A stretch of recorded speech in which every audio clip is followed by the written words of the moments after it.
ये आकाशवाणी है। विशेष कार्यक्रम के अंतर्गत प्रस्तुत है अभ्यास श्रृंखला की 9वीं कड़ी। आज का विषय है प्रतियोगी परीक्षाओं में भारतीय संघीय व्यवस्था में केंद्र और राज्य के संबंधों पर चर्चा।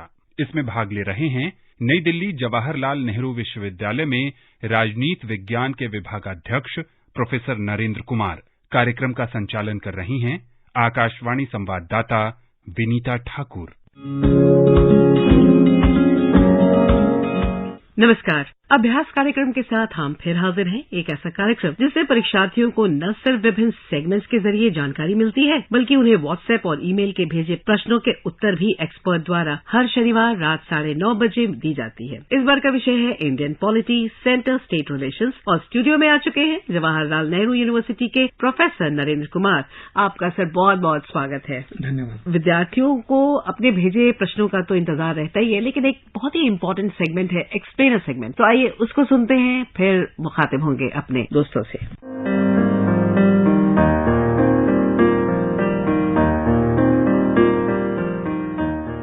राज्यपाल की भूमिका। भारत का संविधान केंद्र के साथ साथ राज्यों में सरकार के संसदीय स्वरूप का प्रावधान करता है। अनुच्छेद 153 में कहा गया है कि प्रत्येक राज्य के लिए एक राज्यपाल होगा।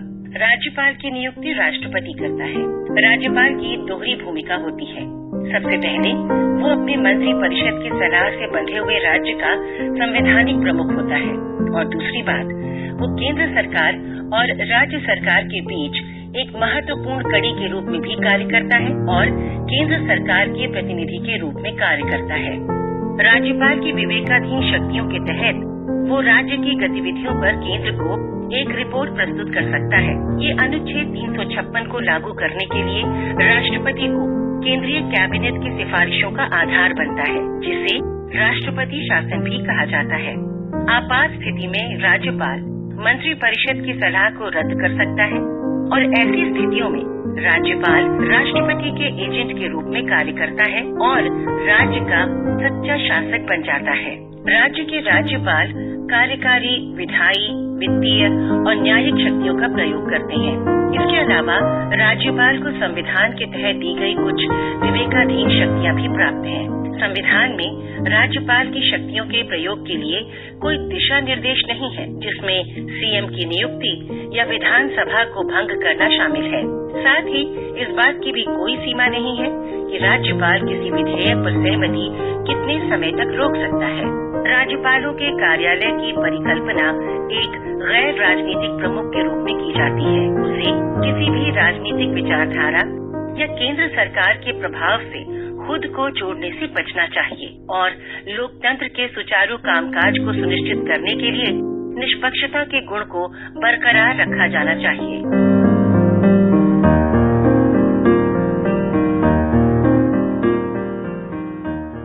एक्सप्लेनर सेगमेंट के बाद एक उसी से जुड़ा सवाल मैं पूछना चाहूंगी। हाल के वर्षों में राज्यपाल के कार्यक्रम को किन विवादों के साथ जोड़ा जाता है? राज्यपाल का जो पद है वो जब स्टार्ट किया गया था, जिसका कॉन्स्टिट्यूशनल पोजीशन है, उसके हिसाब से भी, क्योंकि उन्हें राज्य और केंद्र दोनों के बीच में एक सामंजस्य स्थापित करने के लिए बनाया गया था। इस वजह से कई बार क्या होता है कि कुछ राज्यपाल जो हैं वो अनबायस्ड तरीके से चीजों को करना होता है, उसको कई बार जो है वो उसको कंटिन्यू नहीं कर पाते हैं। इसी संदर्भ में मुझे लगता है कि हाल के समय में जब हम देखते हैं कि वेस्ट बंगाल के संदर्भ में देखते हैं, कर्नाटका के संदर्भ में देखते हैं, या फिर महाराष्ट्र के संदर्भ में देखते हैं, इन सभी संदर्भों में अलग अलग तरीके से जो कार्यकाल है राज्यपाल का वो कंट्रोवर्सी में आता रहा है। जैसे अगर हम एक संदर्भ में बात करें वेस्ट बंगाल के संदर्भ में, तो उसमें ये था कि हिंसा हुई और हिंसा के बाद जो राज्यपाल उसको रिकॉग्निशन लिया और उसके बाद जो है उन्होंने वहां की जो स्टेट गवर्नमेंट है उसके बारे में कुछ कहा, तो उसकी वजह से वो कंट्रोवर्सी पैदा हो गई। लेकिन यहाँ पर एक बात ये भी आती है कि क्या राज्यपाल को बिना कुछ कहे ही चीजों को देखते रहना चाहिए या इंटरवीन करना चाहिए कि नहीं करना चाहिए। लेकिन उसी तरीके से अगर हम देखें तो कई जगह कर्नाटका के संदर्भ में जैसे देखा गया कि एक पार्टी को बहुमत मिला लेकिन पूर्ण बहुमत नहीं मिला, लेकिन उन्होंने उसको बहुमत माना और कहा कि जो पार्टी सबसे ज्यादा बहुमत लेके आई है उसी को हम इनवाइट करेंगे। ये कंट्रोवर्सी जो है बहुत बार होती रही और ये इसी तरह की कंट्रोवर्सी महाराष्ट्र के संदर्भ में भी हुई है, जिसमें कि एक ऐसे चीफ मिनिस्टर को नियुक्त कर दिया गया जिनके पास जो है बिल्कुल भी बहुमत नहीं था और बाद में उसी चीज को फिर उसको रेक्टिफाई किया गया और फाइनली तो इस तरह के जो कंट्रोवर्सीज हैं राज्यपाल के संदर्भ में ये बहुत बार आती रहती हैं और इसका बेसिक जो मुझे लगता है कि एक कारण जो है वो ये है कि जो राज्यपाल होते हैं वो नियुक्त किए जाते हैं केंद्र सरकार के द्वारा। जब वो काम करना शुरू कर देते हैं तो उसकी वजह से बहुत बार कंट्रोवर्सीज होती हैं। ऐसा नहीं होता कि जैसे आप देखेंगे कि केरला के संदर्भ में भी हम लोगों ने ये एक बड़ी वहां के लेवल पे जैसे केरला और वेस्ट बंगाल के संदर्भ में मुझे लगता है कि ये कंट्रोवर्सी कुछ ज्यादा ही पिछले समय में उभर के आई है। तो एक चीज ये भी है कि क्या जो राज्यपाल हैं वो अगर मान लीजिए किसी भी बिल को पास किए हुए स्टेट लेजिस्लेटिव असेंबली में अगर कोई बिल पास हुआ है, अगर उसको हस्ताक्षर करने से इनकार करते हैं तो ऐसे में भी कुछ कंट्रोवर्सीज पैदा हुई हैं, जो कि मुझे ऐसा लगता है कि जब एक राज्य विधानसभा अगर कोई भी बिल पास कर देती है तो उस पे मुझे लगता है कि अगर राज्यपाल कर सकते हैं तो वो ये कर सकते हैं कि उसको वो सेंटर के पास भेज सकते हैं कि क्या ये मामला सेंटर के संदर्भ में है या राज्य के संदर्भ में। बाकी उसके अलावा मुझे लगता है कि कंट्रोवर्सीज जो होती हैं वो कंट्रोवर्सीज मुझे लगता है कि वो अवॉइड की जा सकती। और अब दोस्तों के सवालों का सिलसिला शुरू होता है। इसमें एक जो पहला सवाल हम आपसे पूछने जा रहे हैं वो है दीपमाला का। मैं दीपमाला मेहसाना गुजरात से और मेरा प्रश्न है कि भारतीय संघात्मक प्रणाली को आप कैसे परिभाषित करेंगे? देखिए, भारतीय संघात्मक प्रणाली दोबारा से हमें जो है संविधान के संदर्भ में जाना पड़ेगा। जब हम लोगों ने भारतीय संघात्मक प्रणाली अपनाई तो उस समय हुआ क्या था कि बहुत सारी रियासतें जो हैं भारत के अंदर मिलाई गई। तो जब वो भारत के अंदर मिलाई गई तो फिर बाद में वो राज्य बन गए। इसीलिए जो भारत को संघात्मक संदर्भ में ये कहा जाता है कि यूनियन ऑफ स्टेट्स, जो कि अगर आप देखें कि अमेरिका का देखें कॉन्स्टिट्यूशन या फिर ऑस्ट्रेलिया का देखें तो इन दोनों जगह पर यूनियन ऑफ स्टेट नहीं कहा जाता बल्कि सिर्फ कनाडा में यूनियन ऑफ स्टेट कहा जाता है। और जब हम भारतीय संघ की बात करते हैं तो भारतीय संघ ये कहा जाता है कि ये नॉर्मल समय में तो ये संघात्मक है और लेकिन जब इमरजेंसी का समय आ जाता है, मान लीजिए किसी राज्य में इमरजेंसी की सिचुएशन आ जाती है तो वहां पर ये एकात्मक बन जाता है। बहुत बढ़िया। और अगला सवाल है अमृता का राजस्थान से। मेरा नाम अमृता है और मैं ढोसी राजस्थान से बिलोंग करती हूँ। मेरा सवाल ये है कि सरकारिया कमीशन रिपोर्ट केंद्र राज्यों के संबंध में महत्वपूर्ण क्यों मानी जाती है? सरकारिया कमीशन जब हम देखें कि 1983 में ये सरकारिया कमीशन बनाया गया था और इसने इनफैक्ट ये बताया कि जो केंद्र राज्य संबंध है उनको हम किस तरीके से संतुलित कर सकते हैं। उन्होंने बेसिकली ये कहा था कि राज्यपाल की भूमिका जो है वो महत्वपूर्ण हो जाती है केंद्र राज्य संबंधों में, उनको एक इम्पार्शियल तरीके से कार्य करना चाहिए। और दूसरा उनका ये कहना था कि जो संवर्ती सूची में विषय आते हैं, जैसे हम लोग जानते हैं कि संघ सूची है, राज्य सूची है, संवर्ती सूची है और दूसरी अवशेष सूची है, तो इन जो संवर्ती सूची है उस पे कानून बनाने का अधिकार ये कहा गया कि अगर ये कानून बनाने का अधिकार हम राज्य को दे देंगे तो ये ज्यादा अच्छा रहेगा। और इनफैक्ट अगर उससे ज्यादा आप देखें कि एक प्रोफेसर रशीदुद्दीन खान हुए, उन्होंने एक बार ये भी कहा कि जो आर्टिकल 356 है, 357 है, इनको खत्म कर देना चाहिए क्योंकि ये आर्टिकल कंट्रोवर्सीज को पैदा करते हैं। तो उस संदर्भ में मुझे लगता है कि केंद्र राज्य के संबंधों को सुधारने के संदर्भ में जो सरकारिया कमीशन की रिपोर्ट है वो बहुत महत्वपूर्ण है। और अगला सवाल है नीतीश का आसनसोल बंगाल से। मेरा नाम नीतीश है। मेरा सवाल ये है, भारतीय संघवाद की क्या विशेषता है? भारतीय संघवाद में देखिए, जब हम राज्य और केंद्र के संबंधों की बात करते हैं तो भारतीय संघवाद में ऑब्वियसली इन दोनों का इसका जो मतलब है वो बहुत महत्वपूर्ण हो जाता है, क्योंकि यहाँ पर राज्य जो है वो बहुत हद तक जो केंद्र सरकार है उस पर निर्भर करते हैं। क्योंकि अगर आप नए मामले में देखें कि जो जीएसटी है, जीएसटी जो है वो बेसिकली केंद्र सरकार कलेक्ट कर रही है। ये इस तरह की कंट्रोवर्सीज होती हैं, तो इन सारे संबंधों में मुझे लगता है कि जो केंद्र और राज्य के संबंधों में संघात्मक विशेषता जो है वो महत्वपूर्ण हो जाती है। अब जो सवाल है, मैं जयप्रकाश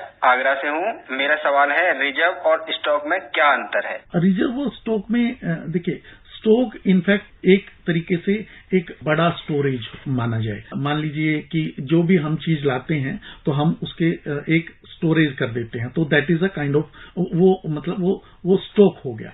लेकिन जब हम कुछ चीजों को उनमें से रिजर्व करके रखते हैं कि इसको हम नॉर्मल समय में इस्तेमाल नहीं करेंगे, बल्कि इसका इस्तेमाल ऐसे समय में किया जाएगा जब कोई इमरजेंसी होगी, जब कोई अर्जेंसी होगी, तो उसको हम लोग रिजर्व कहते हैं। मतलब एक ये कह सकते हैं कि सामान्य समय में हम स्टोरेज से सामान लेंगे और जब कोई अर्जेंसी होगी, इमरजेंसी होगी, ऐसे समय में हम रिजर्व से सामान लेंगे, ताकि जो कोई अगर इमरजेंसी पैदा हुई है तो उसको हम लोग हैंडल कर सकें। सर, ये जो सवालों का सिलसिला है ना, थोड़ा और चलेगा। अभी बहुत सारे सवाल हैं हमारे पास, लेकिन हम एक छोटा सा म्यूजिकल ब्रेक लेना चाहते हैं और हम चाहते हैं कि आप अपनी पसंद का एक गाना हमें बताएं। मुझे लगता है कि नीले गगन के तले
और अब सवालों का सिलसिला फिर शुरू होगा। स्टूडियो में हमारे साथ हैं प्रोफेसर नरेंद्र कुमार, जवाहरलाल नेहरू विश्वविद्यालय से। और जो ये 5वां सवाल हमारे पास है, ये बहुत दूर से आया है। ये सवाल है शिवराज गुज्जर का। My question is why the center is not merging these small UTs like Dadar and Nagar Haveli, Daman and Diu, and even Pondicherry in their adjoining states or neighboring states?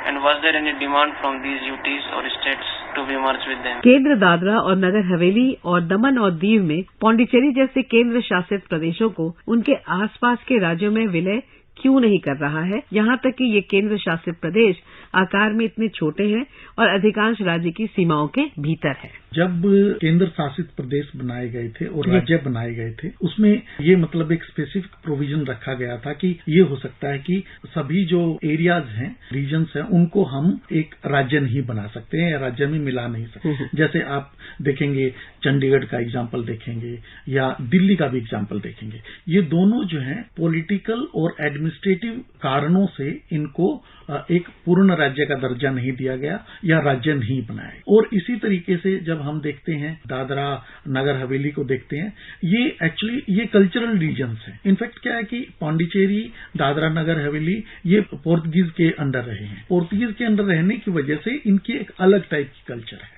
हालांकि ये एक पर्टिकुलर एरिया में है, लेकिन उसके बावजूद जैसे एक ही जगह पर एक ही सिटी में होके कई बार एक लोकेलिटी की एक अलग कल्चर डेवलप हो जाती है, उसी तरीके से इनकी एक अलग कल्चर डेवलप हुई, जिसकी वजह से इनको दादरा नगर हवेली को और पांडिचेरी को इनको जो है एक अलग यूनियन टेरिटरी के रूप में रखा गया है। इसके बाद जो सवाल है वो है महेंद्र कुमार जिंगर बालवाड़ा, जिला जालौर। भारत में राष्ट्रपति की कार्य प्रणाली व चुनाव तथा राष्ट्रपति बनने के लिए क्या योग्यता होनी चाहिए? राष्ट्रपति बनने के लिए जो सबसे पहली जो उसमें आती है वो भारत के नागरिक होने चाहिए, उनकी आयु 35 साल से ज्यादा होनी चाहिए और उनमें ये कैपेसिटी होनी चाहिए कि वो लोकसभा के सदस्य बन सकें। उसके अलावा जो है वो कोई महत्वपूर्ण ऑफिस ऑफ प्रॉफिट जिसको कहते हैं, ऐसा कोई भी पद उनके पास नहीं हो चाहिए। ये तो योग्यता का संदर्भ। जहां तक चुनाव का संदर्भ है, इसकी स्पेशल चुनाव प्रणाली है जिसको हम कहते हैं proportional representation with single transferable vote. इसमें क्या होता है कि जितने भी भारत में लोकसभा, राज्यसभा और राज्य विधानसभाओं के इलेक्टेड जो सदस्य होते हैं वो लोग इसमें पार्टिसिपेट करते हैं। इसको कहते हैं इलेक्टोरल कॉलेज। तो इस इलेक्टोरल कॉलेज में ये सब लोग शामिल होते हैं और यही जो राष्ट्रपति है उसका चुनाव करते हैं। और जहां तक राष्ट्रपति के कार्य प्रणाली का संबंध है, उसमें राष्ट्रपति को बहुत सारी एग्जीक्यूटिव पावर्स हैं, लेजिस्लेटिव पावर्स हैं,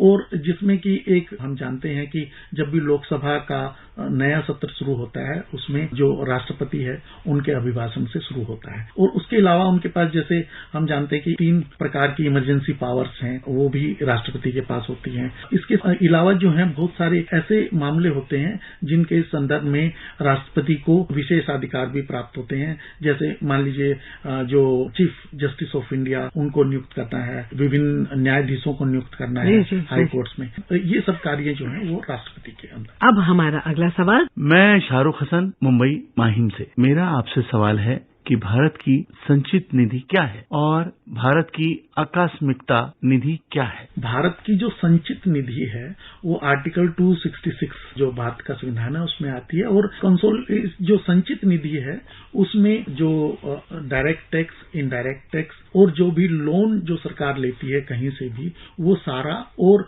उसमें से लिए जाने वाला ऋण, ये सारा जो है वो जो संचित निधि के अंदर है। लेकिन उसके विपरीत जो हमारा जिसको कंटीजेंसी फंड ऑफ इंडिया कहते हैं, वो कंटीजेंसी फंड ऑफ इंडिया जो है वो एक अलग निधि होती है जिसका उपयोग केवल इमरजेंसी के समय में किया जाता है। और ये मुझे भी पढ़ के थोड़ी हैरानी हुई कि 2005 में इसको 50 करोड़ से 500 करोड़ किया गया और 2021-22 में इसको 30,000 करोड़ रुपए कर दिया। तो इससे आप समझ सकते हैं कि जो सरकार है वो इसके बारे में संवेदनशील है। जिस तरह से सिचुएशंस हो रही हैं, जैसे आप देखेंगे कि जो हम लोग कहते हैं कि बहुत सारी जो आपदाएं आ रही हैं, प्राकृतिक आपदाएं, पेंडेमिक और इस तरीके की आपदाएं क्योंकि बढ़ रही हैं, उस वजह से हमें ये जो कंटीजेंसी फंड ऑफ इंडिया है उसको बढ़ाना पड़ रहा है। और इसका इस्तेमाल जो है जब भी कभी इस तरह की सिचुएशन बहुत एक्यूट हो जाएगी तो उसमें इसका इस्तेमाल किया जा सकता है। और अब अगला सवाल है स्वरूप प्राकटी, कर्नाटक से। सर मेरा क्वेश्चन है, राज्य में और केंद्र सरकार में अलग अलग सरकार हुए तो राज्य का विकास होता है, कैसा अभिवृद्धि होता है वो स्टेट का? देखिए, राज्य सरकार और केंद्र सरकार अलग अलग हैं उसका एक्चुअली अगर आप देखें कि over a period of time evolution हुआ है हमारे भारत देश में। तो क्योंकि हम अंग्रेजों के अधीन थे, तो जैसे ही हमें आजादी मिली तो हमने 2 सरकारें बनाई, एक केंद्र सरकार और एक राज्य सरकार। केंद्र सरकार का जो कार्य है वो कार्य बेसिकली ये है कि ओवरऑल जो भारत है उसमें किस तरह की चीजों की जरूरत है। जैसे मान लीजिए हम देखें कि रेलवेज है जैसे, और जो डिफेंस है, तो ये सुरक्षा के नजरिए से और कुछ ऐसे जो मतलब कि जिसको कहते हैं कि जो सब्जेक्ट्स हैं वो ऐसे सब्जेक्ट्स जिनको केंद्र सरकार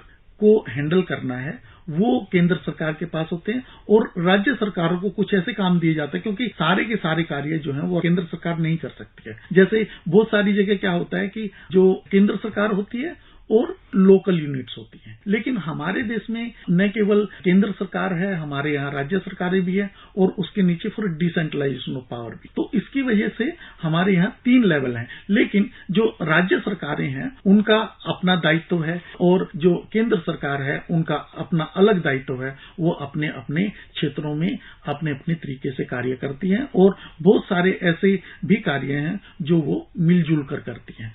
तो ऐसे हम लोग ये कुछ मामलों में ये देख सकते हैं कि ये केंद्र सरकार के कार्य हैं, ये राज्य सरकार के कार्य, लेकिन कुछ कार्य ऐसे होते हैं जैसे लॉ एंड ऑर्डर मेंटेन करना होता है। अगर राज्य सरकार फेल हो जाती है तो उस सिचुएशन में केंद्र सरकार जो है हस्तक्षेप करके लॉ एंड ऑर्डर को ठीक करने का काम करती है। तो इस वजह से ये अंतर बनाए गए हैं ताकि जो लोकल यूनिट्स हैं वहां पर लोकल लोग हैं उनके चीजों का रखरखाव देखभाल वो राज्य सरकारें कर सके और जो ओवरऑल है उसको केंद्र सरकार कर सके। और ये सच बात है कि हमने बहुत सारी जानकारियां दी अपने श्रोताओं को, लेकिन हमारे पास एक ऐसा सेगमेंट है जो बहुत रोचक है, तो अभी हम उसी की ओर रुख करेंगे और जानकारियां भी लेंगे। इस सेगमेंट का नाम है फैक्ट फाइल। आइए सुनते हैं दोस्तों फैक्ट फाइल। कोवैक्सीन पार्टनरशिप के तहत क्वाड नेताओं ने वैश्विक स्तर पर 1.2 बिलियन से अधिक वैक्सीन खुराक दान करने का संकल्प लिया है। ग्लासगो में COP26 शिखर सम्मेलन में प्रधानमंत्री नरेंद्र मोदी ने 2030 तक भारत के कुल अनुमानित कार्बन उत्सर्जन में 1 बिलियन टन की कटौती करने का संकल्प लिया। पश्तून और ताजिकों के बाद हजारा अफगानिस्तान का तीसरा सबसे बड़ा जातीय समूह है। 4. श्रीलंका ने 1977 में अपनी अर्थव्यवस्था का उदारीकरण किया। ब्रेटन वुड्स जुड़वा 1944 में ब्रेटन वुड्स सम्मेलन में बनाए गए 2 बहुपक्षीय संगठनों को संदर्भित करता है।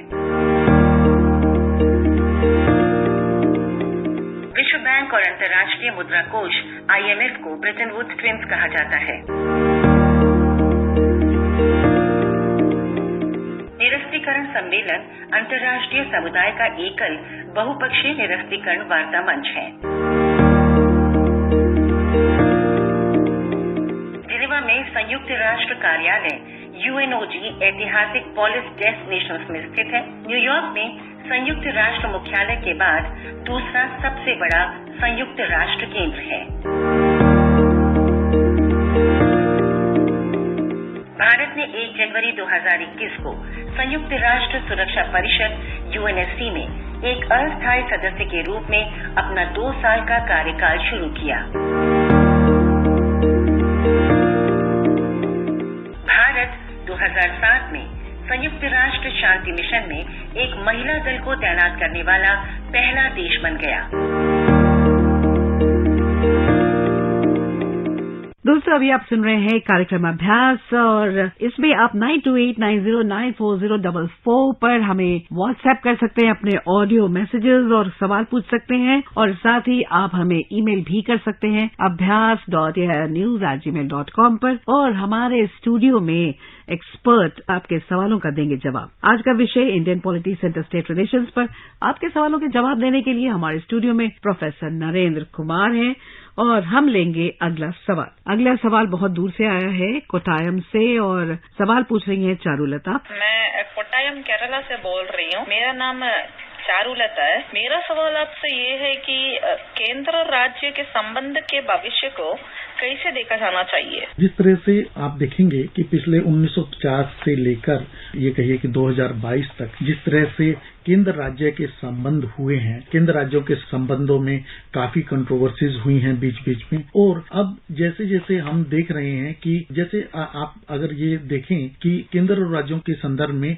जो प्लानिंग कमीशन है उसका बहुत महत्वपूर्ण योगदान होता था, लेकिन अब हमारे यहाँ प्लानिंग कमीशन नहीं है, नीति आयोग है। लेकिन बावजूद उसके हो क्या गया है कि जो एरियाज बहुत डेवलप्ड थे पहले से ही वो बहुत ज्यादा डेवलप होते गए और जो अंडर डेवलप्ड थे उनमें कुछ डेवलपमेंट हो पाया। तो मुझे ऐसा लगता है कि आने वाले समय में ये संघीय व्यवस्था के लिए ये एक महत्वपूर्ण चैलेंज रहेगा कि वो किस तरीके से इन एरियाज में, जैसे कि आपने देखा होगा कि नॉर्थ ईस्ट एरिया को पर्टिकुलरली कुछ तवज्जो दी गई पिछले कुछ डेकेड्स में, इसी तरीके से मुझे लगता है कि आने वाले समय में जो इस तरह की जो डिस्क्रिपेंसीज हैं जिसमें कि जो केंद्र सरकार के अगर सीधे कहें तो पार्टी वाले राज्य हैं तो उनको ज्यादा फंड्स मिल जाते हैं और जो दूसरे हैं तो उनको कम मिलते हैं, तो वो किसी भी पार्टी के समय में भी हो सकता है। लेकिन मुझे लगता है कि आने वाले समय में धीरे धीरे ये चीजें जो हैं शायद जो हैं वो खत्म होंगी और ये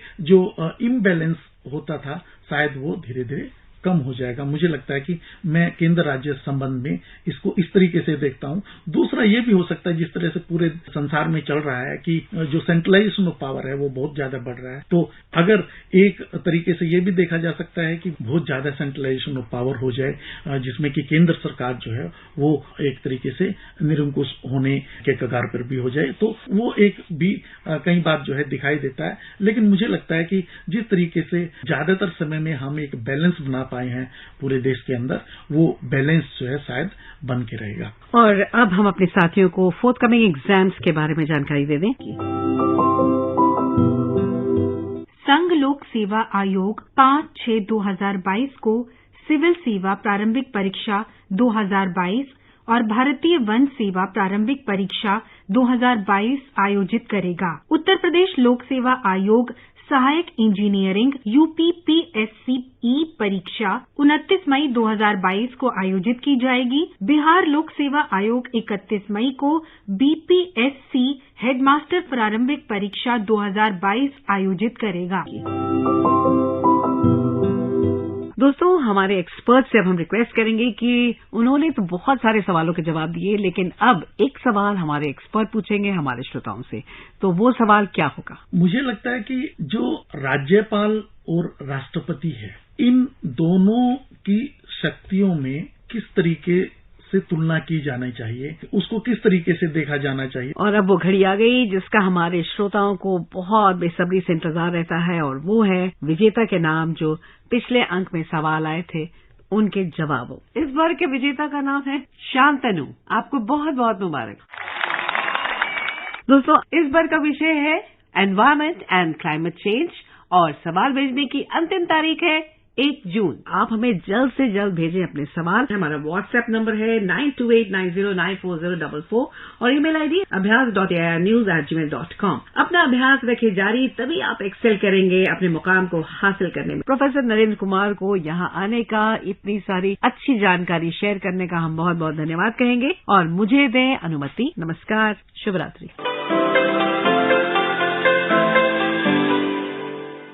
विशेष कार्यक्रम के अंतर्गत अभी आप सुन रहे थे अभ्यास श्रृंखला की 9वीं कड़ी। आज का विषय था भारतीय संघीय व्यवस्था में केंद्र और राज्य के संबंधों पर चर्चा। इसमें भाग ले रहे थे नई दिल्ली के जवाहरलाल नेहरू विश्वविद्यालय में राजनीति विज्ञान के विभागाध्यक्ष प्रोफेसर नरेंद्र कुमार। कार्यक्रम का संचालन कर रही थीं आकाशवाणी संवाददाता विनीता ठाकुर। ये कार्यक्रम आकाशवाणी के समाचार सेवा प्रभाग द्वारा प्रस्तुत किया गया। इसे आप हमारे mobile app news on AIR और YouTube channel news on AIR official पर भी सुन सकते हैं। इस कार्यक्रम के संबंध में अपनी प्रतिक्रिया आप हमें ईमेल कर सकते हैं। पता है airnsdtalks@gmail.com। ये कार्यक्रम फिर से सुनने के लिए लॉग ऑन करें हमारी वेबसाइट newsonair.nic.in।